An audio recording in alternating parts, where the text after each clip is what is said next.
different people look for different things. Others look for where they find peace. Others look for where they're appreciated. If you have something to contest, there are rules attached to that. There is a fee attached to that. Watakuja kuniongelesha hujaweka pesa kwa meza.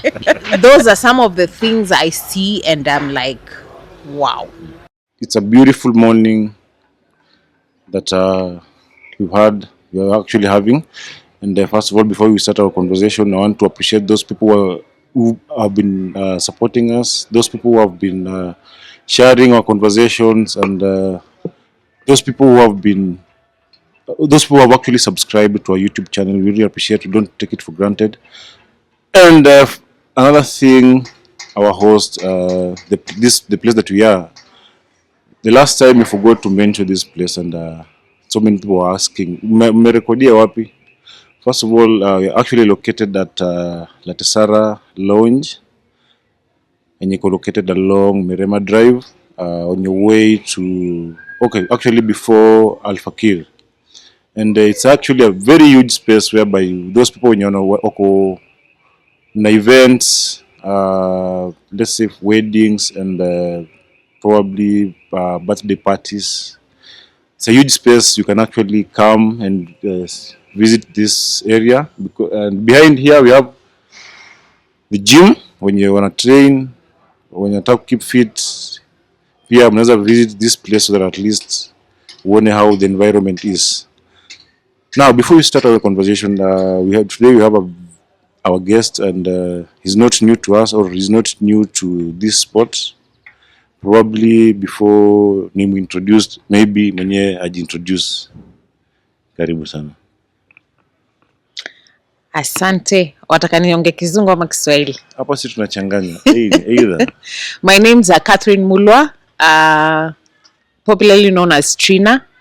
I'm a Masters hockey player for the 040 ladies. And I'm also the Deputy Secretary General of Kenya Hockey Union. I'm happy to be here today. Thank you so much, Catherine, for joining us today. And I'm so sure you're going to have a candid conversation about the Masters League and hockey in general, because so many people have been questioning and probably walikuwa wanaangalia, is this sport really growing or it has stagnated, according to your own opinion? Because each and every day you always have different questions, different conversations about this sport, and at least in your own perspective, or rather in your own views, is this sport growing or it has stagnated? If you ask me, in my very honest opinion, is that the sport is growing, and unlike before, we have over 76 teams in the league right now, and we also have masters. We didn't have masters before, but now we've created a space where masters, all veterans, can still come back to the sports, because these are the people we need to mentor the younger teams. So we are seeing more teams coming in. We are seeing even schools now actively participating in the league. They're very interested. So if you ask me, the sport has its challenges, but yes, we are expanding. We are growing. We are having more teams coming in. Yes. I can't really go against your words, because I've been in the sport and I've actually seen the way it's growing. But in a way, the way it's growing, you'll find that it's actually growing widely instead of for you to grow, unafaa grow, as you go up. But for us, in my own perspective, I've actually seen how the sport is growing, because it's actually people who have actually having a lot of numbers, but now we've reached at a space whereby, in a way, we've stagnated. Do you think you have hopes in terms of the way the sport is growing? I do have hopes, because, as I mentioned, we have masters. Masters are there for the longevity of this game. So I don't think if you're playing masters, you don't want to see your younger children play this sport up to the age you're playing. So The growth may be slow in terms of growing, but we are seeing different counties now coming up to play hockey. Some 20 years ago, when I used to play the league, we didn't have teams from everywhere else. It was mostly Kisumu, Nairobi, Mombasa. Mombasa. Right now, we are having teams from Kisii. I mean, back then, would you even have thought we'd come up with a team from Kisii? Not really. No.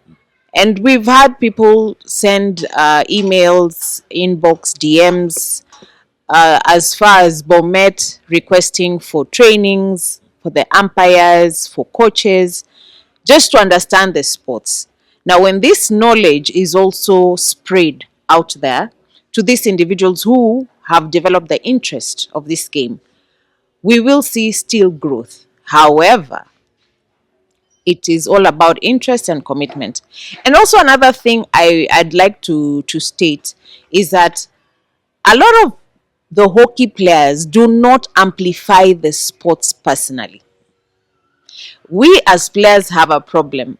We lack that passion to amplify the sport.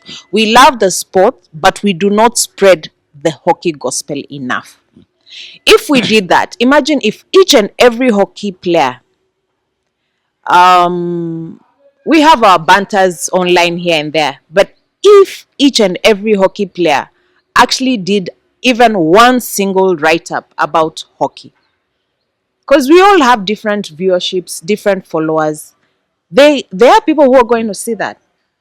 Different platforms that are actually making this sport grow. Because when you look at those people who have been taking these photographs, you find that they are actually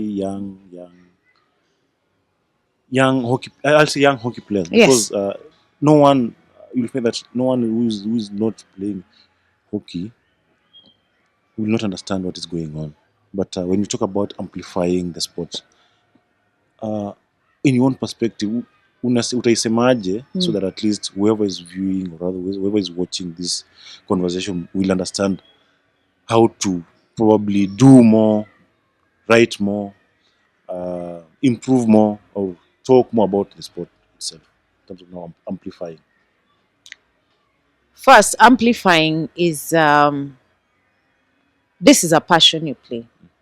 And for most of us, uh, it's hockey, work, family.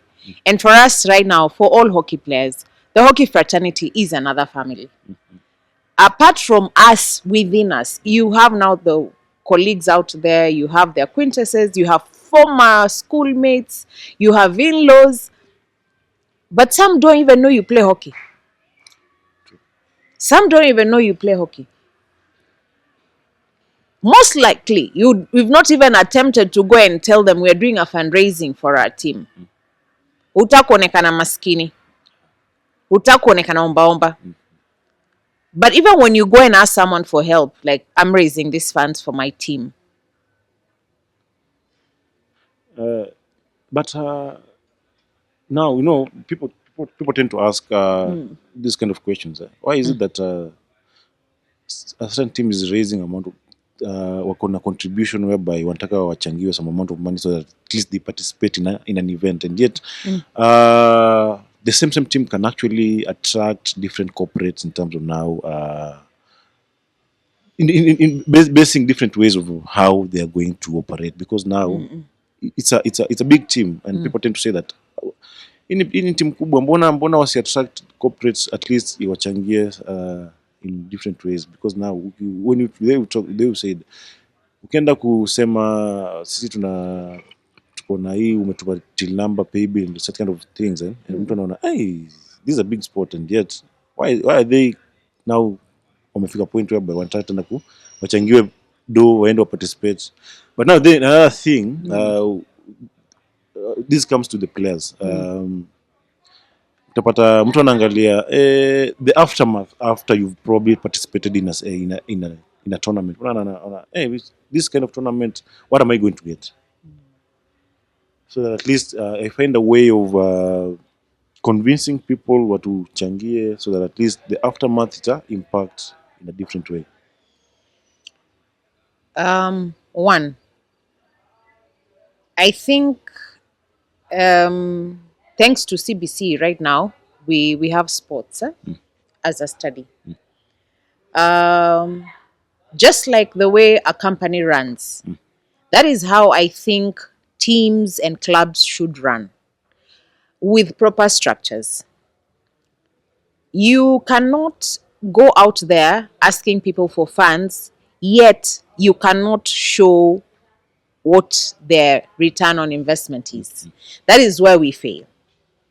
If I'm going to approach a corporate uh, for any sort of sponsorship,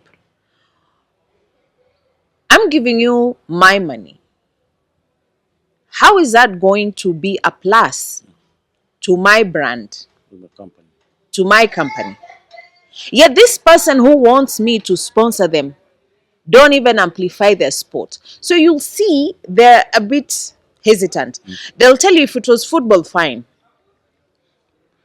But hockey, But hockey players, we have a problem. We don't amplify the sport enough. I've met hockey players on LinkedIn. No, I've not seen anyone apart from I think it's Thomas Mushemi Tomo. talking about hockey on his page, talking about sports. The rest is I was attending this seminar. I have graduated. I now have a PhD, have a master's. Yes. What about extracurriculum? Why can't you talk about hockey? And we have very good players on LinkedIn. So many. So many. But I have not seen someone do that because LinkedIn can actually get you those corporate sponsors. Let me take you back a little bit. When you look at the way the union are structured, the way their ways of operations, you will realize that. Okay, this is just a question. Do you think they always recognize the masters? The way you've talked about the masters players, probably appreciating those people who played for the national team in those years, because the way it's another way of actually monetizing the sport. Do they really do they really talk about those players, or rather those players who played those in those years? Yes, we do. We do. And you'll see it once that stadium is renovated, you will see that. There will be a section for that. Because in my own perspective, nimekuwa na players wenye wamecheza national team, big names. I've actually played a few of them, and you'll find that most of them will disappear too from the world, and no one actually recognized them. And we have some who actually are making a living from hockey as coaches somewhere or as sports directors in some institutions. I hope you know that. Yeah. So people have different commitments in life. Especially for masters, you're looking at people who are now business owners, 100% committed to either the clergy somewhere. So at some point, you see it's too much to juggle. But there are old players who still have that passion at heart. And what they've decided to do is either come up with teams, hockey teams, and find their own ways of running those teams. Because it's not easy. It's a financial commitment. Teams need to travel, team needs kits. You also need to look at your players once in a while of team building. And for me, I want to see hockey where it used to be. Not even where it used to be, better than where it was. Because we want to teach people about this game. We want to show these people at some point you can earn from this. And we have umpires. We have schools. Mwalimu atachukuliwa anafundisha nini? Biology. Wewe ndo utasimamia hockey. Hajui rules za hockey, hajui hata kushika stick, nothing. Ndo anawekwa pale. Niambie huyo mtoto akiingia kiwanjani anacheza hockey gani? But then Right now, we are coming up with different Mechanisms of mechanisms to have coaching, to have technical officials. You see, even umpires. It is very important, even for schools. In fact, that should be a requirement that a school at least should have one hockey umpire, because we don't want now to watch dangerous hockey. Tumetoka hizo zama za kucheza ngwari. We want hockey from grassroots. Watu wanajua vile inachezwa, rules how and all to that. yes, how to play it safely, because watu wengine ukiwafuata naambia that's a dangerous sport. I don't think I'll manage.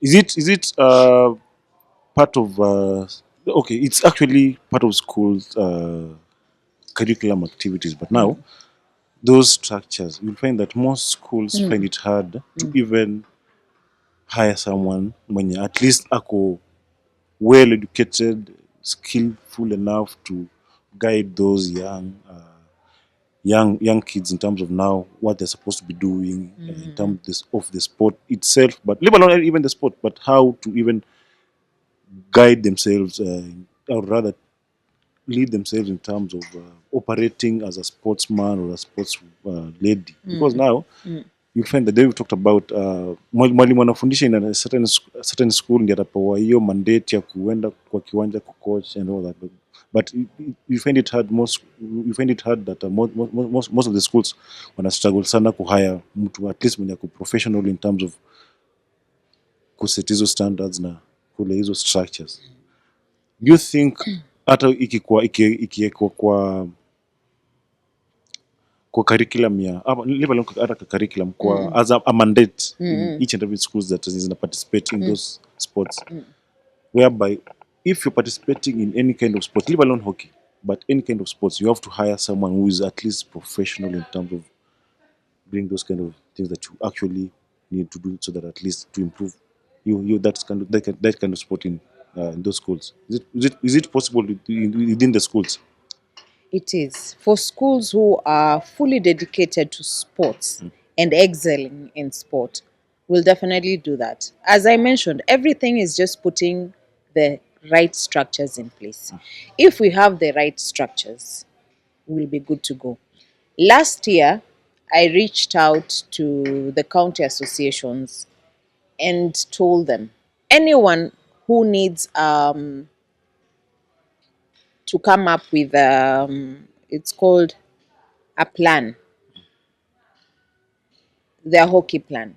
They can reach out. Documented structure. Yes, they can reach out to me. We can sit down and I can guide. You see, but most county associations are actually in their comfort zone, and that is why you're seeing in the different counties, apart from the main Mombasa, Kisumu, Nairobi, you will find you're getting 1, 2 teams, and they're not growing beyond that. But I would task the hockey associations in these different counties to come up with a strategy. What I meant is a strategy. Write up a strategy on how they plan to grow hockey for the next 4-5 years. What they need to achieve that, and now they start working towards that, and come up with a balanced scorecard. That is how they'll be able to gauge the progress. But when you're doing this without putting in such things, honestly, we're not going anywhere. Is it, the structures need to be laid from the county levels, and you'll find that most teams are actually participating in different county levels. Is it that they need to actually liaise with different schools from the same county that are they're actually participating? For example, you'll find that teams that are playing in the Nairobi region, let's say for example, institutions like USIU, KU, for them to actually get proper players, we find that they need one of our liars na different high schools within that region. Let's say Mangu, Kiambu Boys, and all that, so that at least wakuwe na a better structure, because hii structure inafaa ianzie county levels to probably universities and club level to probably masters level, but now your structure, I think I've not seen anyone who has that kind of idea in terms of the way you've talked about, because it has to start from primary, high schools, institutions, and probably club level, because easy counties zote without having that kind of structure itakuwa a bit hard for them to nini. Now whoever is will probably get an advantage to view what we've talked about. Unaweza waambia nini in terms of now laying those kind of structures? You see, even when you're building a house, there's a bill of quantity that you need to do to be able to know, for me to have completed this structure, this is what I need. So same goes when you're putting up a strategy. Hockey is not only played at club levels. You start from grassroots. You have schools. Approach these schools. Okay? You have, every county has a school, has schools, actually, not even one school. A primary, you have secondary, you have technical colleges, you have universities. That is where you start marketing the sports. You see? And you see the way it's run. I'll use Mombasa County Hockey Association as an example. This is home to me, and I think you've seen how it's running. There is a coast league. Maybe I can ask, maybe I'm too indulged in what is happening in the coast league that I may oversee the others. Have you seen any county association running a league? Not really. Apart from cost, because they've said nimesikia watu wengi wakiongelea about cost league and the kind of the kind of information that they've been talking about the coast league. It's actually amazing, because unapata whoever is talking about coast league anasema the league is actually improving, but now they have less teams in terms of the way they are participating. But now how nini inaweza fanya so that at least wakuwe na more teams, because in the league itafika point whereby wata run their own league. Right now the league is going on, and that league includes clubs and includes universities. It also includes school. We have Kajembe, we have St. Charles coming in. So those are schools. And you see, for what is happening right now, the league, we have schools coming in. We have Jamhuri that I support, that is coming in with that team. Najua boy child amekuwa neglected sana, but I think we also need to support them. So this is a young team. And we have alumni that has come from there. We have Moses Kagochi, I think, is from there. We have Kina Cyrus Kanyi, who once played for the national team, who are from there. So you see, these are veterans that can actually support that school in terms of growing it. But as you're saying, it's the county associations to advocate for that. I believe they are very much in their comfort zone. They need to go out there. They need to talk about these sports. Otherwise, no one is going to come to be involved in the sport. Yeah. If the people who are in charge of that sports in that county do not take their time to go around and approach different institutions, discuss about hockey, talk about hockey, even come up with training programs.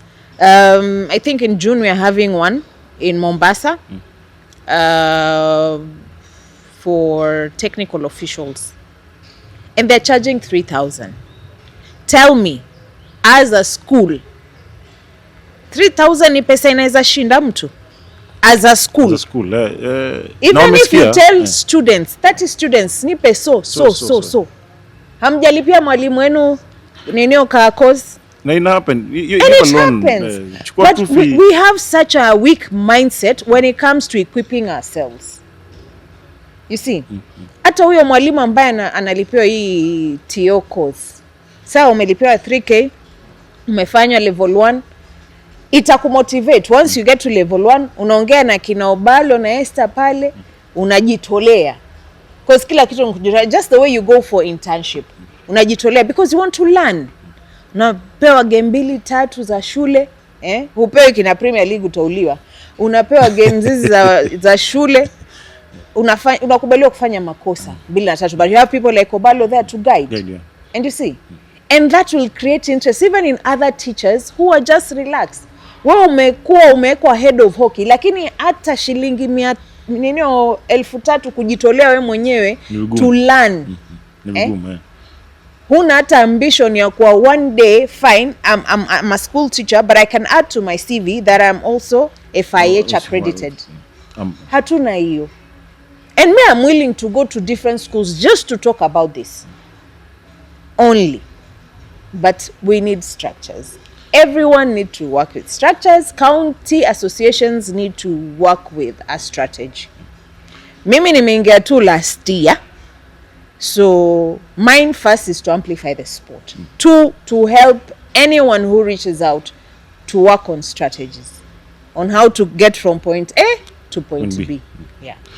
Now that the league is starting this weekend, Leo kwanza. And nimeona at least for the first time fixture imetoka karibu yote. For the first time, at least most teams can prepare themselves in terms of financial assessment, or in terms of training and all that. Have you seen any mistake or any challenge in terms of fixture preparation? Before we'd have that. And another thing, it's not easy. Coming up with a fixture for 76 teams, it's not easy. Because one, you have to consider each and everyone. Here you're dealing with different institutions who run their own calendar separately. You have schools also who have their different calendars. So you have to accommodate each and everyone as much as possible. Because we don't want to lock out people at the end of the day. Yeah. And what is the union doing so that at least we accommodate kwa calendar yao these institutions, the universities and all that? We request the institutions to share with us their calendars. So they will tell us this month we are not available to play. And when the fixtures are being done, that is considered before you play somebody somewhere. Because last year we had a lot of back and forth when it comes to changing of dates, others cancelling last minute where a team has already paid for transport.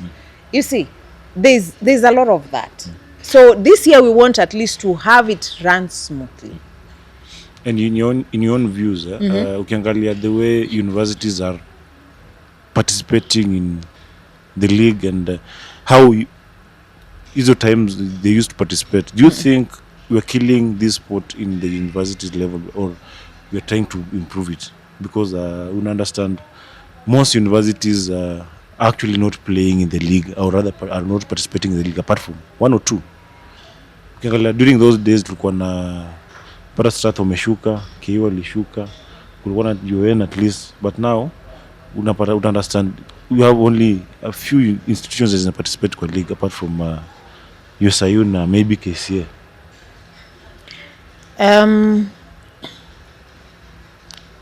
Every institution has their leadership. It starts from the top. There'll be someone pushing for the sport. But who puts the last nail on the coffin is someone who's not even interested in sports. Yeah. So you also have a challenge there. And that's what I'm saying. It's high time we even started going out to these institutions and talking to them. Because sports at a university is still being played. Bado kuna sports wao wana participate. Lakini sasa utapata kuna mwingine amekanyagia timu isicheze league kwa sababu hiyo pesa yeye anajua it will do better elsewhere. Because kucheza league it costs money. It costs a lot. And for institutions, for me I think it's a plus because one, wako na nini? Kama ni transport wako na basi. Si kama hizi self-sponsored teams where they have to struggle to travel. Yeah. So as a good person with the love of sports, you would look at the advantages the institution have that can be a plus to the team. Hiyo tu. And I'm sure there is a provision for sports in these institutions. There is.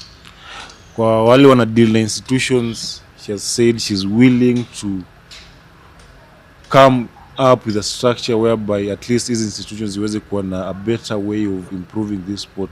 When you kwa leadership of hizo institutions, please find a way of accommodating her so that at least we find a way of improving this sport in those kind of institutions. Na nimeona Masters League kuna history ya nini World Cup or something.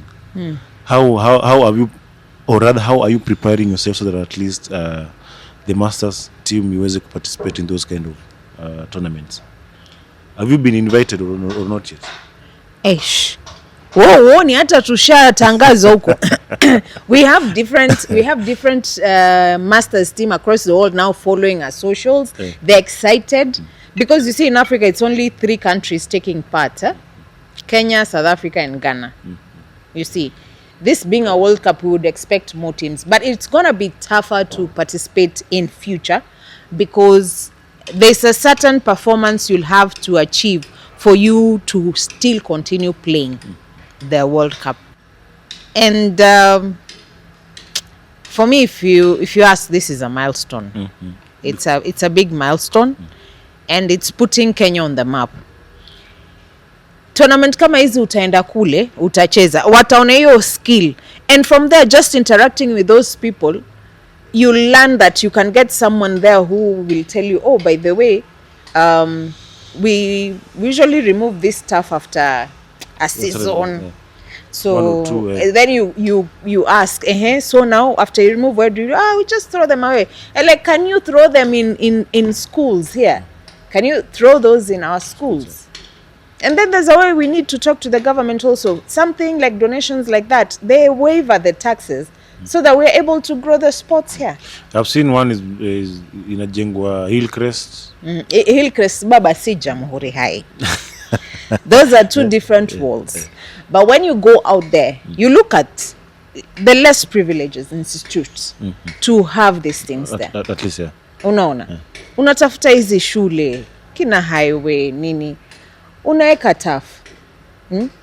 Sasa unapata hata wakati ule tunaenda sijui under 18, under 21, tuko na team zimeiva. Maana zimezoea kucheza kwa Astro. Yeah. Si Maram.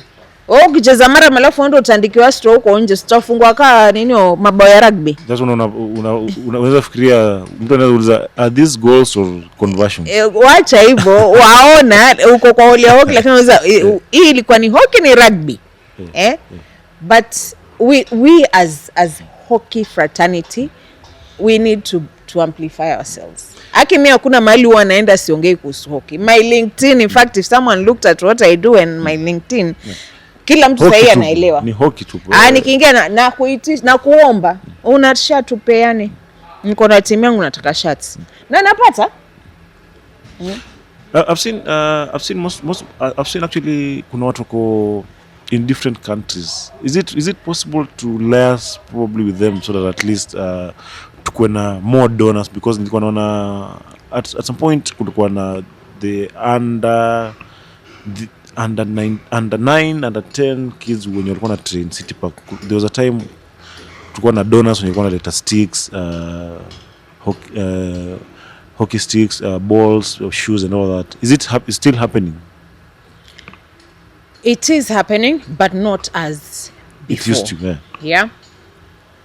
And that's what I'm saying. I'm giving you something. Can I see what return I'm getting on that? Yeah. You see. But even as these kids train, we still need to look at the infrastructure. Mtu akiona uko na infrastructure, hizi vitu zingine kukupatia si kazi ngumu. Wataka wa train from grassroots levels. You want these young kids to be professional hockey players. But the foundation of these sports ndio haijakuwa build up vizuri. And we've been talking about the Masters League. In my own perspective, I've actually seen the way your league has actually grown, and in a span of like 2 years, you people have been really moving in different counties and participating in those kind of leagues. Do you think this is part of KHU plan, Ama? It's your own league? Every field hockey being played in this country is under KHU. However, if you notice, the Masters League does not run the same way the National League runs. Even the way the team formations are, you'll find that you're allowed to play 3 ladies and the rest are men and stuff like that. That is, we are still building capacity for us to be able now to even have teams of different age categories, because Masters out there is being paid as age category. Okay, we'll have an over 35 ladies teams. Imagine having over 35 ladies teams, several of them, and there's a league. So when the Masters League is running, you have the over 35s, you have the over 40s running the league, you have over 50, like that. That is when now we can say that we can even have a proper fixture, like the national and premier leagues, okay, whereby we play every other weekend. But currently we play after every 2 months, going around each and every county. Okay? If this sport was not growing, would not have Masters go across the counties. But as we play across the countries, you're seeing the young ones also coming. They're actually the spectators. You see. So it's creating interest. Hata kwa ushago tunaenda, watu wanakuja wanaangalia hockey. Shule zikiwa zimefungwa utapata watoto wanakuja wanaangalia wazee wakicheza. And most of them are really inspired. It's because of seeing Masters play. And they're like, if I can play this sport until I'm 50. It really means I need to put a lot of effort. Yeah. And do you think it's high time for us to have at least those people who are playing the Masters League to actually find a way? When you look at, for example, let me use Simba, because me nimechezea Simba and I know the way they have placed there. Kama they wameweka hiyo structures zao in terms of academy, the league, team inacheza league na part of the Masters. Do you think it's high time to actually incorporate each and every person under one umbrella, because unapata the Masters wana operate kivyao, those people are playing in the league wana operate in their own sector, then the youth they are in their own space, because once to accommodate each and every person under one thing, I'm so sure we will find a way of now growing this sport in a different level, because tukifanya hivyo una understand the young generation understand how to monetize the sport in terms of now the social spaces, posts and all that. And hata nimeona inspire even the Masters people wamefika point where pia wana post hizo clips, short games, even images. Do you think itakuwa important sana kuincorporate kila mtu under one umbrella, venye structures hizi teams zimefanya? Let's say for example the teams zinacheza ball, because unapata hockey tuko separate in a way. When you say separate from the rest of the sports, or how? Separate in terms of the way people are operating. Hata tuseme tu training, team bonding, those kind of things.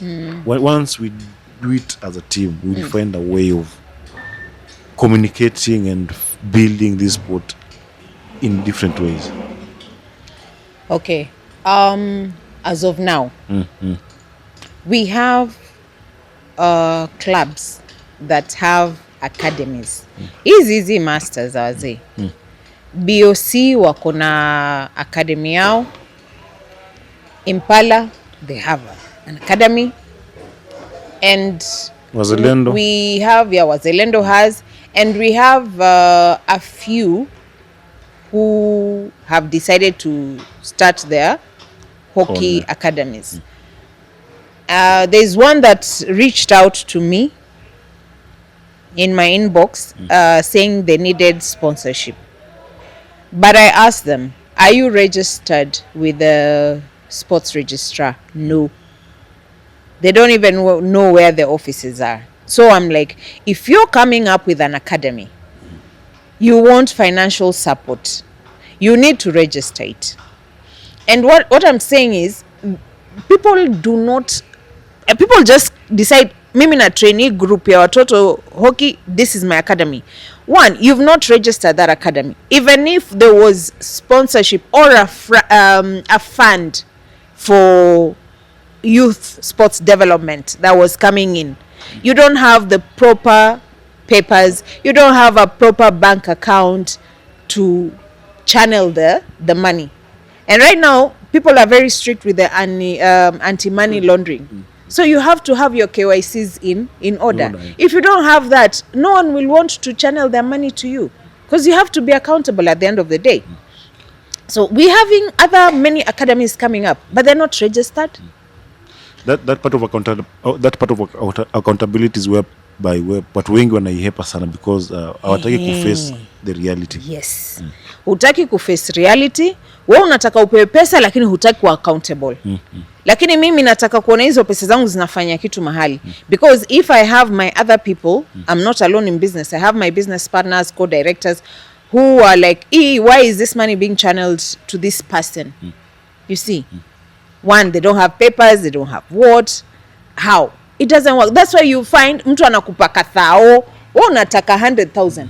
But someone can't give you 100,000 without having the proper structure. Yeah, papers in place. You have a bank account. Hata ukiitisha msaada unaweka bank details hapo. Kuna mtu ataguswa mahali atatuma. But you don't have. Unanitumia pochi la biashara, nitumie kwa M-Pesa yangu, nitakutumia 1,000, nitakutumia 500. But if you're targeting serious corporate sponsors, you need to also align in a way that will not jeopardize the corporate when it comes to financial audits. Unaona? And that is something we lack. So I told this person, you're doing an amazing job, but please register yourself. You see? And I think with time, we'll come up with seminars, just to guide people with passion for these sports, people with passion to start academies as their way of giving back to hockey on the structures they need to put in place, so that they also get support from the community. It's not only corporate support, even the community can support it. Yeah, and you'll find that the community plays a major role in terms of actually building and maintaining that kind of the team that watakuwa said, because without that kind of community itakuwa hard sana even to attract those kind of corporates we've talked about. And without tusipofanya hivyo as a group, this is kitu can be done single-handedly. It's lazima ikuwe purposely driven thing that at least kila mtu ana put their effort and their energy in terms of now building this sport, because as a community itself, watu wamecheza hockey, the veterans and all that, turudi tu back to the community, give it out, give it all, so that at least the younger generation will understand how important this sport is. Hata ukienda shule wanaona, without this sport I'm not going to be the person that I want to be, probably. Even the union itself, the way we've talked about, wanafaa wa sensitize the sport itself back to institutions, primary institutions, secondary institutions, and even tertiary institutions as well, because without doing so itakuwa hard sana ku set a base of improving this sport. Now let me just nikurudishe tu nyuma kidogo. Tulikuwa tumeongelea about Masters Hockey World Cup and the union itself. Do you think the union is doing something so that at least the Masters team iweze participate in the World Cup? So far they have been very useful in matters administration. Mambo ya kuandika barua kwa embassy, reaching out to the ministry to also facilitate the smooth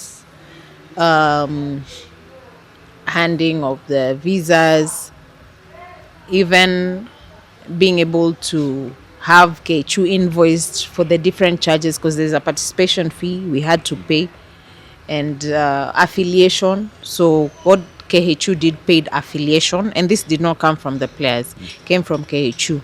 Affiliation to the World Masters Hockey. There's an annual fee.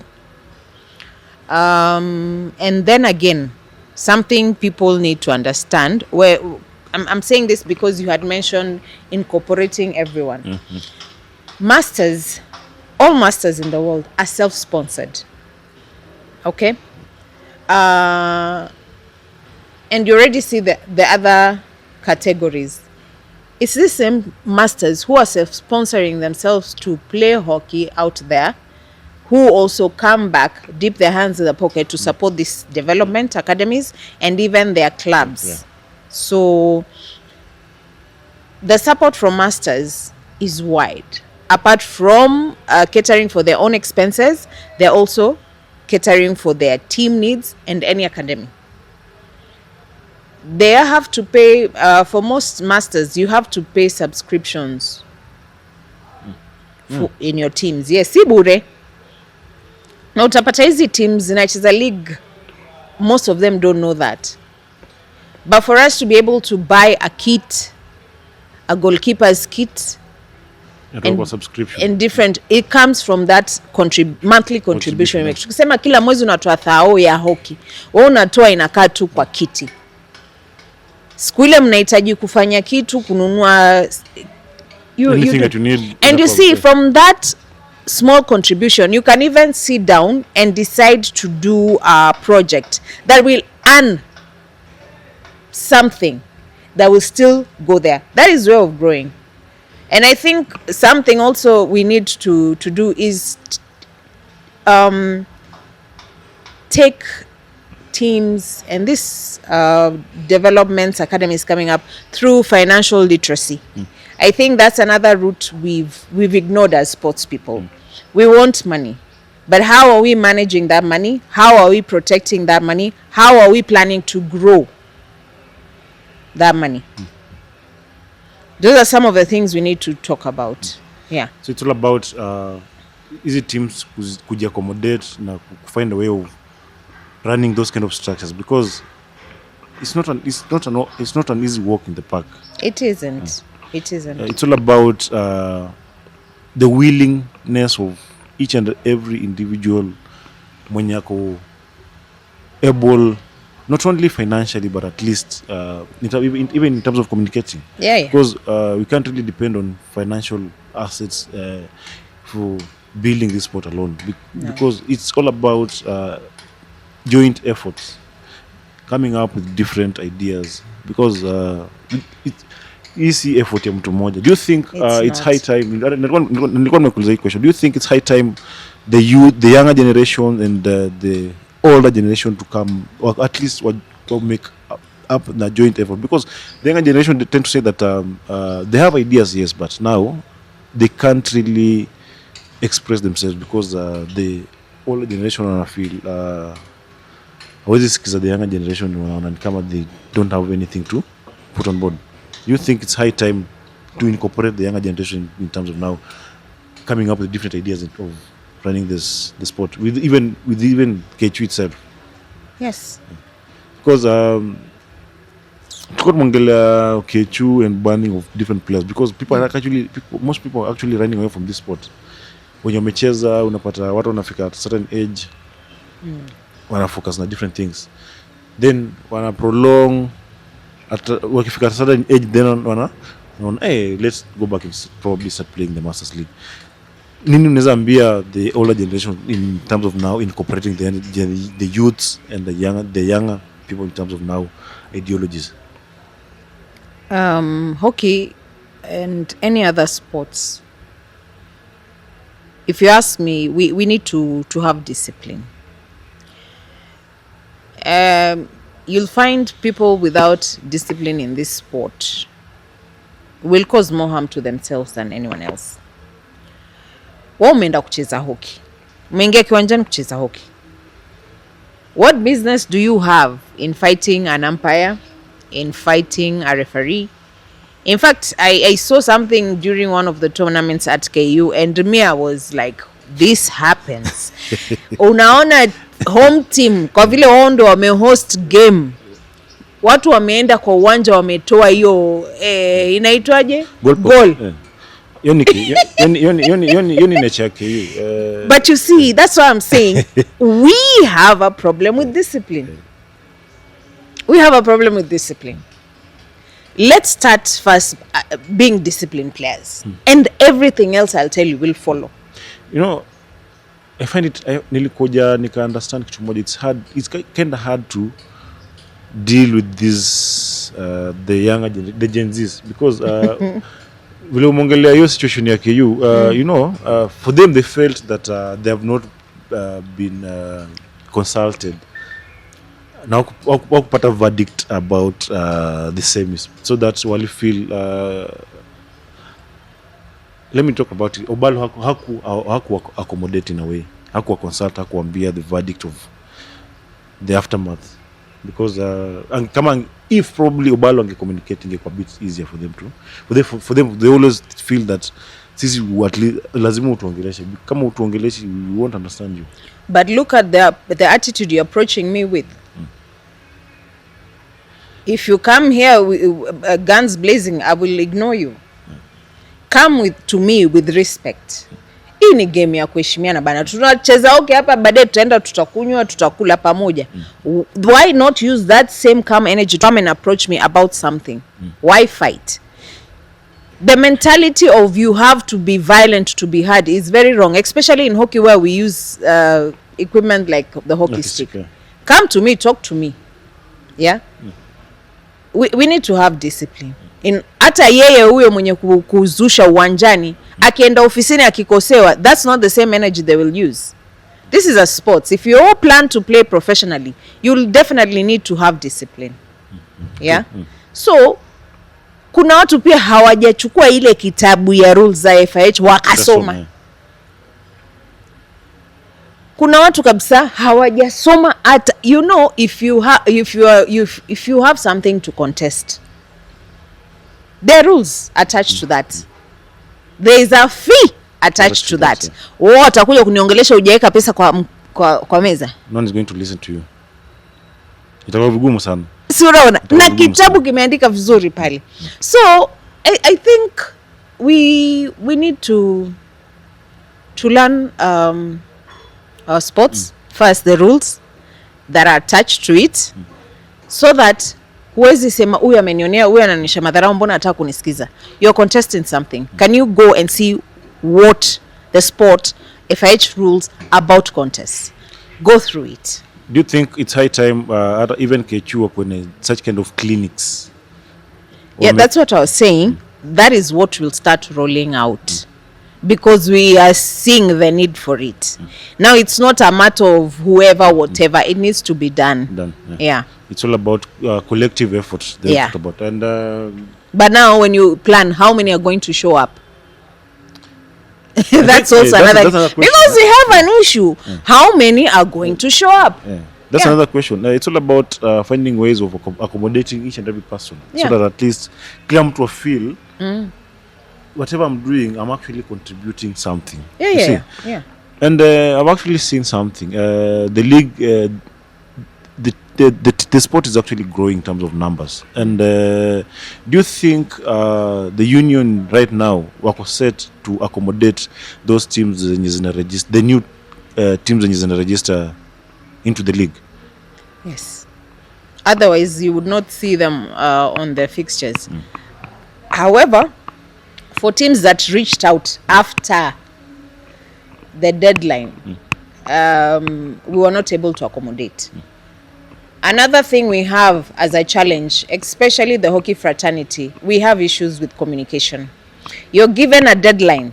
Utaka deadline itaisha, mwezi upite, alafu then all of a sudden you come from wherever slumber you're from, like, nataka kuingiza team. Sasa hiyo fixture ishatengenezwa. Match and fixture kwambia I cannot accommodate you right now. Makosa si yake. There were dates given. And we really need to be strict on deadlines. Yeah? So next time atajua, by the way, announcement ikitoka kuwa deadline ya registration is this, they stick to that. Otherwise we fail as a people because we take lightly such things as deadlines. And then when we start things late, it becomes, oh, it's ni fault ya KHU, oh, ni nini. Fault ya blame game. Asa inakuwa everyone is looking for the smallest scapegoat they can get. Yeah. Najua you played this sport for a long period of time, and ukiangalia, let's say for instance, you've played with so many people. Ukiangalia in your life, the people that you've played with, can you at least mention at least five people wenye hata ukiunda team saizi you will accommodate them in your team? Wanaume ama wanawake? Maanake masters wajua sisi tunacheza, tunachanganya. Acha tu ni generalize tu, both genders. Yeah, why not?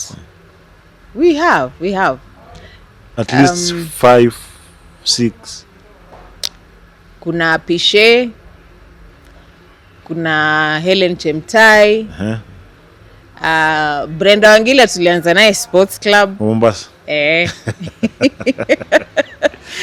Kuna nani, watu kama kina Kanyi, Dide, Bena, Wazalendo. I don't know where Nixon went, or Green Sharks. Those are people we played hockey with back then. I hope Nixon amekusikia, na wherever you are Nixon, please, people still need you in this sport. Usipote hivyo sana. Hawa ni watu tulicheza nao hockey sana.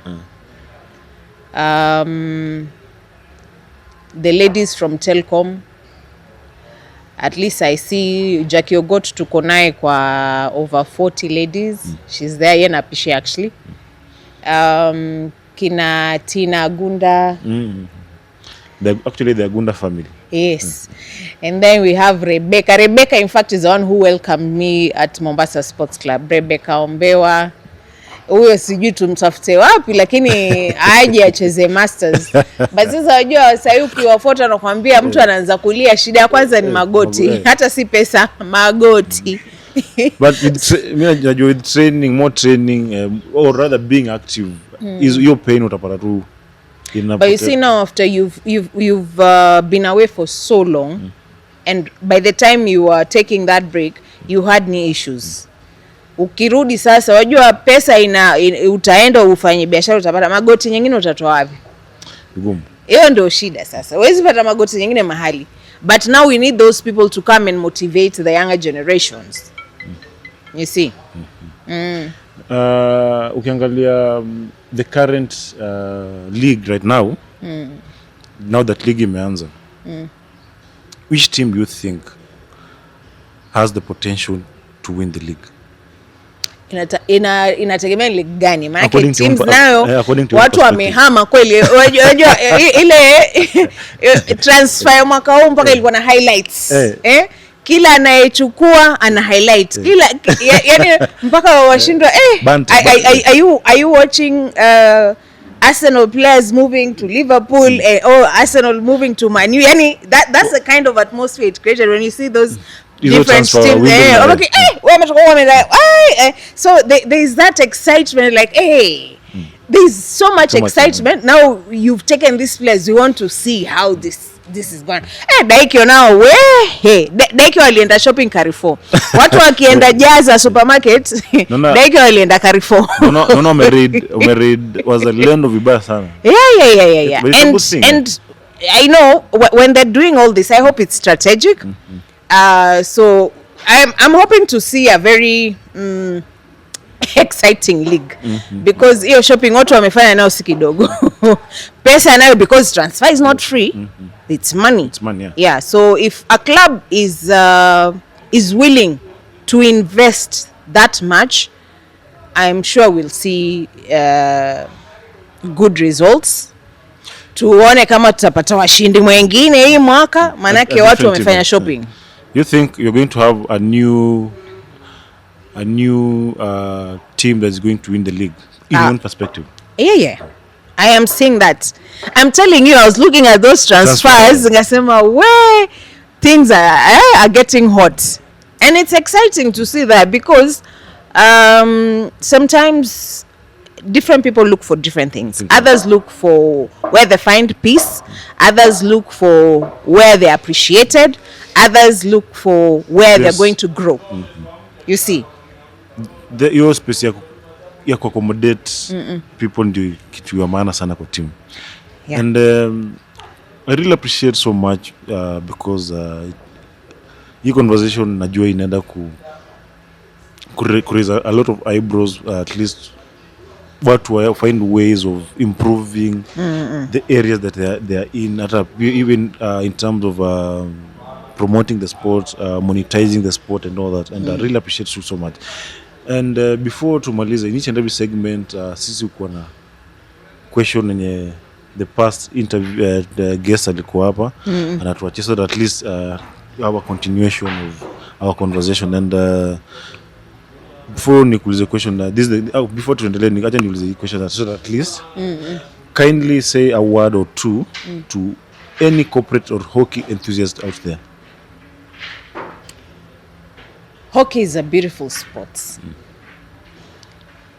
It's also an expensive sport, but it has integrated well into our communities because we come from all over, walks of life. In fact, hockey, we have people from all walks of life.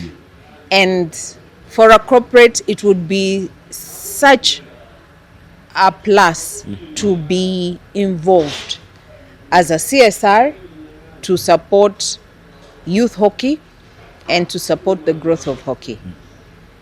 Because as a corporate, you also need that brand visibility.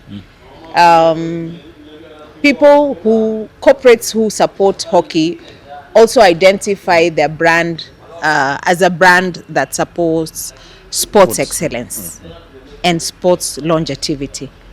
Yeah. I really hope we're going to attract different corporates this season so that at least we find a way of improving this sport in different ways possible. And before we tumalize our conversation, we prefer morning run or evening run? That's tricky. Depends on days. One, because kukinyesha nani anaenda kukimbia asubuhi. But yeah, I would say mostly evening runs because you're not in a hurry to go to work. You have all the time, and you also need to wind down from the day's activities. Yeah. Which county has the toughest hockey in Kenya? Has the toughest hockey league in Kenya? Which county? I'm sorry. When you say county, is it a national Premier League? I would still say Mombasa County because they have a running league. That's the only county that with a running league. One player ever young athlete you should watch. Young player every athlete should watch this season. There's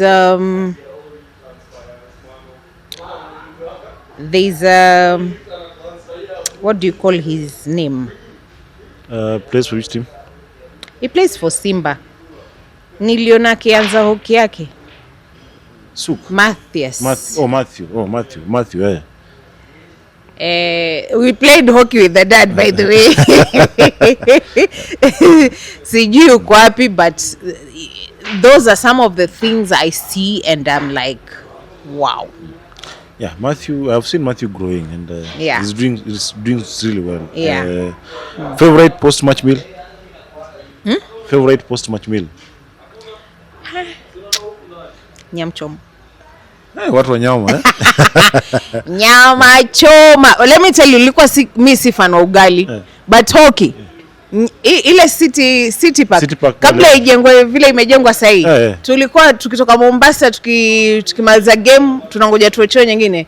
Tunaenda kwanza pale unaonyeshwa nyamba. Uanzia ukiingia mpaka ukitoka umeshiba hata hujanunua. Alafu tunarudi tuna watch the next game. So yeah, nyamchom, ugali, kabeji hapo na kachumbari. Na pilipili kidogo. Kapolite. So unasema renovation ya City Park irudi mapema, si ndio? maze. In fact, we should have our own nyama choma joint at City Park once it's done. True. Affordable nyama for players. For players, hiyo ni place ya kufungua, and I hope whoever is running that kind of me anajua na amesikia. Most dramatic hockey moments you've ever witnessed? Most dramatic. Hey, which year was this? We were traveling from Mombasa as Mombasa Sports Club. Tulikuwa tunakuja kucheza Armed Forces ladies. Kinambula. We got an accident with Baska when we were coming. So hiyo siku sidhani kama tulicheza, because now in the evening when we were transported to, when another bus was sent to send us to Nairobi, we still managed, imagine travel all the way. Ilipofika uwanjani tuli down tools. Tulicheza ikafika mahali nyinyi nanyi mmekuja sana, mmetuonea, yani tumeanguka na basi na tuko hapa bado mtaka kutuangusha. I think that was the most dramatic, if you ask me. Na sasa mmetoka all the way, mnaumwa, yani mko kwa pitch lakini mnaumwa, you don't even have a chance sasa hiyo unataka kufa, lakini unaambia you will not die today. You have to play the game. To play. Yeah. And I think after that, that's when the team was disbanded. Nakumbuka Mombasa mlikuwa travel Friday usiku. Tonight mko na game asubuhi Saturday 9. Games za Saturday zilikuwa afternoon. Sunday ilikuwa asubuhi. Then Sunday ndio hizo asubuhi saa 3 saa 4. Yeah. One word to describe Kenyan hockey. One word. I'm trying to put a lot of words to one. One word.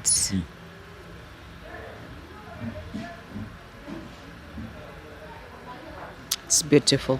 Beautiful, huh? Yeah. Nice. Which sport will you be playing if not hockey?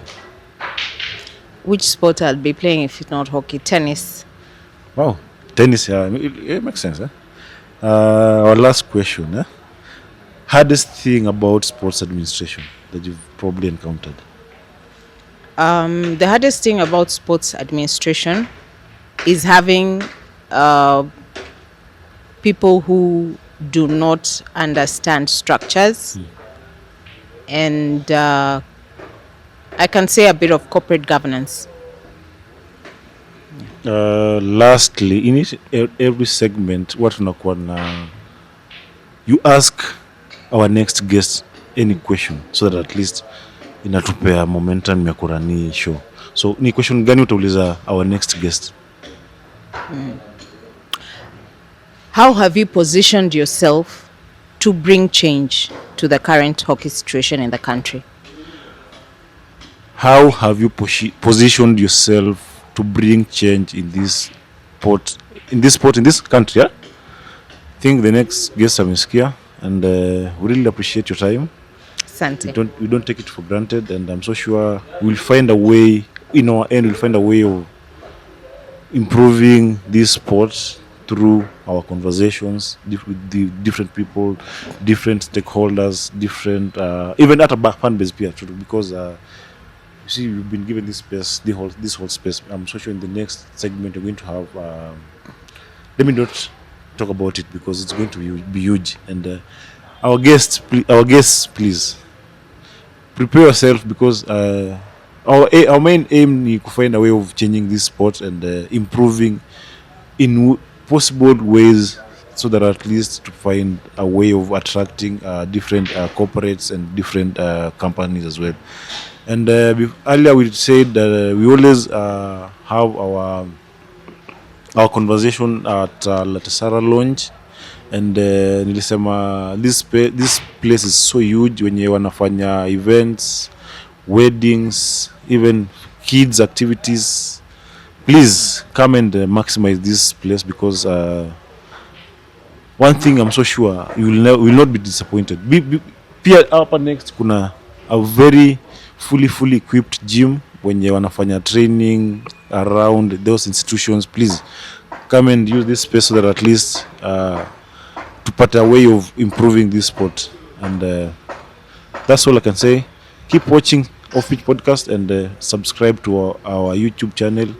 Comment, share, and mutuambie who you want to be at least our next guest. Thank you so much.